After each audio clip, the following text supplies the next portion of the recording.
Breaking immigration update. The U.S. Department of State has announced an indefinite suspension of immigrant visa processing for nationals of 75 countries. The measure linked to a review of the public charge rule has sparked major global attention. Hi, I'm Muhammad Amir. I'm an immigration attorney and founder of Amir Law Firm. Let's break down what's happening, who's affected, and what this means for families waiting for immigrant visas. Before I start, let me remind you that this channel is dedicated to provide you with immigration news, updates, and information. Make sure to subscribe to our channel. Also, hit the bell icon so you can be notified as soon as a new video is posted.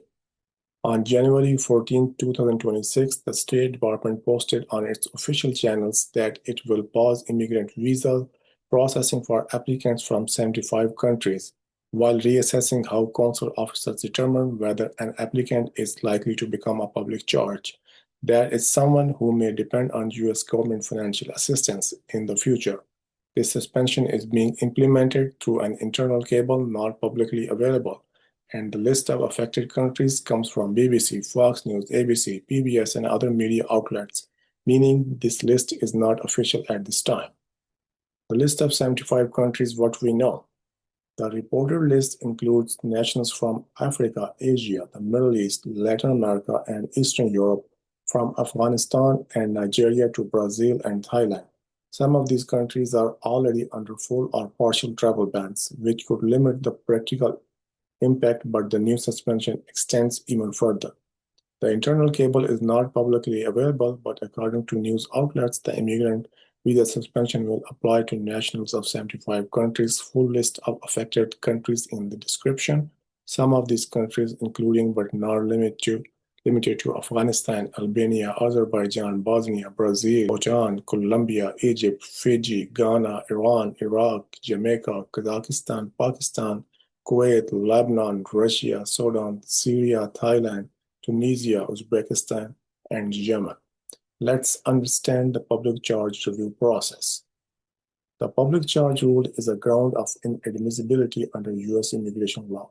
Officers must consider a range of factors: age, health, income, education, and family situation to decide whether an applicant might rely on public assistance in the future.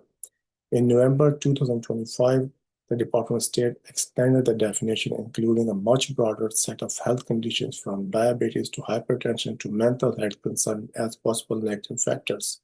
Now the department says it's reassessing those standards again. What this means for applicants. At this point, it is unclear how long the suspension will last. Immigrant visa applicants from the reported countries should closely monitor State Department updates, check the U.S. Embassy website in their country, and stay alert for any communication regarding their cases. Non-immigrant visa applicants, such as students or temporary workers, are not directly affected by this suspension, but may face strict public charge review at visa interviews. If your case is affected or you are uncertain how this new review could impact your visa eligibility, contact us. At Amir Law Firm, we are actively monitoring this policy and advising clients worldwide. For guidance, you can book a consultation at our website, www.amirlawfirm.com. Thank you for watching. Policies like this can shift rapidly. Stay informed, subscribe for verified immigration updates from Amir Law Firm, where law meets clarity. Thank you for watching, and I will see you in my next video.